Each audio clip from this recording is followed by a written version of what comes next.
राधे राधे दोस्तों, कैसे हो आप सब। आई होप आप सब ठीक होंगे।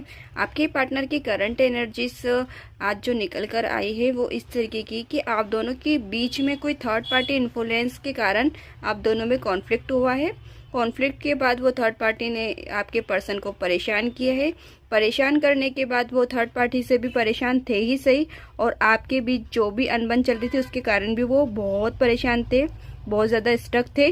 देन उसके बाद उन्होंने क्या बर्डन फील करा इस रिश्ते में। उन्हें ऐसा लगा कि मैं सारा बोझ मैं ही उठा रहा हूँ, सारी रिस्पॉन्सिबिलिटी मैं ही उठा रहा हूँ, सारे एफर्ट्स मैं ही मार रहा हूँ, अब मैं ही सारी चीज़ों को फेस कर रहा हूँ, तो बर्डन फील कर रहे थे। उन्होंने एक अंदर से आपके लिए पॉजिटिवनेस भी फील किया है।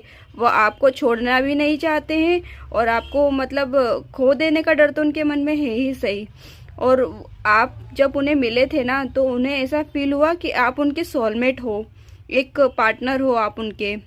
लेकिन अब उन्होंने ऐसा महसूस किया है कि किसी थर्ड पार्टी के आ जाने के बाद आप दोनों के बीच जो मिसअंडरस्टैंडिंग हुई है वो कहीं ना कहीं परेशानी दे रही है।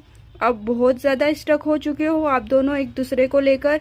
पॉजिटिवनेस अभी भी बाकी है, एक दूसरे को खो देने का डर अभी भी है, और कहीं ना कहीं एक समय ऐसा आया है कि दोनों अलग भी हुए हैं, कम्युनिकेशन गैप भी हुआ है।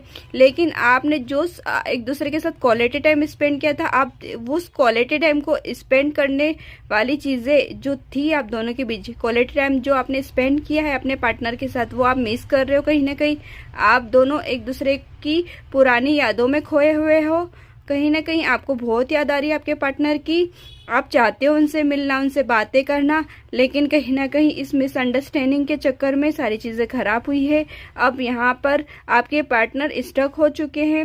फ्यूचर प्लानिंग करना चाहते थे वो डेफिनेटली, पर इतनी कन्फ्यूजन, इतने डाउट्स और इतनी इल्यूजन होने के बाद अब उन्हें सारी चीज़ें समझ में आने लगी है। कहीं ना कहीं उन्होंने दूरियां महसूस की है इस रिश्ते में, और कहीं ना कहीं डिस्टेंस भी बन चुका है आप दोनों के बीच। वो थर्ड पार्टी अब इन्हें बहुत ज़्यादा प्रायोरिटी दे रही है, क्योंकि वो चाहती है कि आप उनसे दूर हो जाओ। तो यहाँ सब बातें, उस थर्ड पार्टी का दिमाग काफ़ी शार्प है, काफ़ी शार्प माइंडेड वो है पर्सन जिसने आप दोनों के बीच दूरियां पैदा की है। इतने शार्प माइंडेड पर्सन ने आप दोनों को अलग किया है। कहीं ना कहीं एक रणनीति उसने बनाई है और आप दोनों को अलग किया है।